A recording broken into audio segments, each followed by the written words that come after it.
여러분은 지금까지 본 영화 중 가장 인상 깊었던 결말이 무엇이었나요? 저는 충격적인 결말로 영화 미스트가 생각나고 열린 결말의 최고봉 인셉션이 기억납니다. 영화의 결말은 그 영화가 어떻게 기억되느냐를 판가름하는 아주 중요한 지점입니다. 영화를 만드는 사람들은 관객들이 납득하고 만족할 만한 혹은 누구도 예상 못할 반전으로 깜짝 놀랄 결말을 만들기 위해 끊임없이 머리를 쥐어 짜냅니다. 그러다 결말을 두 가지로 찍어보기도 하고 원래 결말을 버리고 새로운 결말을 만들기도 합니다. 이러한 이유로 원래 결말이 바뀌어버린 영화에 대한 이야기입니다.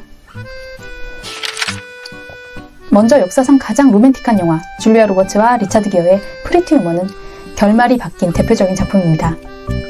부유한 사업가 에드워드 루이스는 우연히 거리의 여인 비비안 워드를 만납니다.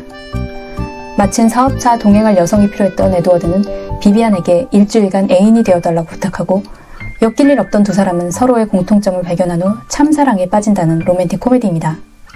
에드워드가 비비안에게 옷을 사주는 씬은 프리티 우먼 OST와 함께 지금도 선선히 떠오르는 명장면입니다. 프리티 우먼의 마지막 장면은 리차드 기어, 즉 에드워드가 꽃을 들고 리무진 썬루프에 서서 줄리아 로버츠에게 고백하고 두 사람은 키스를 하며 해피엔딩으로 마무리됩니다. 그러나 실제 결말에서는 두 사람은 이루어지지 않습니다. 프리티 우먼의 감독 게리 마샬은 매체 베니티 페어와의 인터뷰에서 부자와 가난한 자의 러브스토리에 대한 회의적이며 더 어두운 드라마를 만들고 싶었다고 밝힙니다. 원래 결말은 부유한 남자가 돈으로 일주일 동안 여성을 샀고 여성은 평생 느낄 수 없었던 사치스러운 일주일을 보낸 후 그녀를 원래 자리로 되돌려보내며 끝을 내려고 했습니다. 좀 더 자세한 스토리는 에드워드가 비비안과 밤을 보낸 후 그녀의 아파트에 내려주면서 새로운 삶을 시작하도록 거금을 줍니다. 자존심이 상한 비비안은 돈을 에드워드를 향해 던져버리지만 다시 급하게 그 돈을 비굴하게 줍습니다. 그리고 친구에게 그 돈으로 디즈니랜드에 가자고 약속하며 씁쓸하게 끝나는 결말이었습니다. 실제 각본가는 한 거리의 여인이 부자 손님과 라스베가스에서 일주일간 지낸 이야기를 듣고 여기에 영감을 받아 초안을 집필했다고 합니다. 당시 에드워드의 직업은 적대적 인수합병 전문가입니다. 20세기 말 미국은 석유파동, 경제 대공황으로 기업의 인수합병이 활발했고 그로 인해 소시민의 가정이 많이 무너졌습니다. 반면 비비안은 그렇게 망가진 가정의 빈곤한 하류층을 대변하는 인물로 작가는 영화 안에서 좀 더 심도 있는 사회적 메시지를 담고 싶었던 겁니다. 그러나 결말을 고친 것은 리차드 기어와 줄리아 로버츠의 케미 때문이었습니다. 오디션에서부터 만들어진 두 사람의 행복하고 로맨틱한 기운이 제작자들을 고민하게 만든 거죠. 결국 로맨틱 코미디의 전설이 된 프리티 우먼의 해피엔딩이 탄생하게 된 것입니다. 크리스토퍼 놀란의 영화 인터스텔라는 웜홀과 시간 팽창 같은 어려운 개념을 영화의 내러티브로 대담하게 차용합니다. 관객들은 이 영화가 전형적인 할리우드 SF 블록버스터를 벗어나 독창적이고 높은 개념으로 진일보했다고 평가했습니다. 인터스텔라의 결론은 우주인 조셉 쿠퍼가 딸 머피와 함께 힘을 합쳐 인류를 구하고 재회한 후 다시 다른 행성에 남아있는 여자 동료를 구하러 가는 해피엔딩입니다. 살짝 리얼리티를 저버리고 가족 판타지를 첨가한 결론이죠. 작가도 이런 결말에 대한 고민을 했다고 합니다. 놀란 감독의 남동생이자 공동 저자인 조나단 놀란은 한 매체와의 인터뷰에서 원래 결말은 쿠퍼가 데이터를 다시 보내려고 할 때 웜홀이 무너지는 것이었다고 털어놓습니다.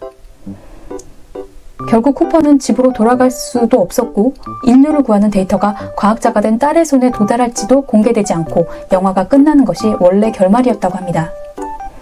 인셉션의 열린 결말이 생각나는 조금은 고구마를 먹은 듯한 결말이네요. 쿠퍼가 임무도 실패하고 딸도 못 만나는 원래 결말이었다면 극장을 나오면서 많이 찜찜해할 관객들이 많았겠네요. 또 다른 SF 호러 명작 에일리언은 여러 편의 속편을 만들어낼 정도로 큰 인기를 모았습니다. 그런데 원래의 결말과 다르다는 것이 수십 년 만에 밝혀지고 말았습니다. 리들리 스콧 감독은 속편을 만들 생각이 없었기 때문에 에일리언의 생존은 안중에도 없었다고 말합니다. 원래 결말은 시고니 위버가 연기한 리플리가 에일리언의 머리를 찢어서 한마디로 박살내는 것이었다고 하네요. 이 무시무시한 결론이 뒤바뀐 덕분에 에일리언이 계속 살아남아서 우리는 속편을 볼 수 있었던 겁니다. 어린이들의 꿈과 희망, 디즈니 애니메이션은 무조건 해피엔딩으로 끝나야 합니다. 그런데 1994년에 상영된 라이언 킹이 문제였습니다. 아시다시피 라이언 킹은 셰익스피어의 4대 비극 햄릿에서 많은 영감을 받은 영화입니다. 그러니 햄릿처럼 비극적인 죽음과 살인이 줄거리의 필수였죠. 스카와 신바의 마지막 싸움은 비참한 결말로 끝을 낼 운명이었습니다. 제작진은 악역인 스카를 어떻게 죽일까 고민했습니다.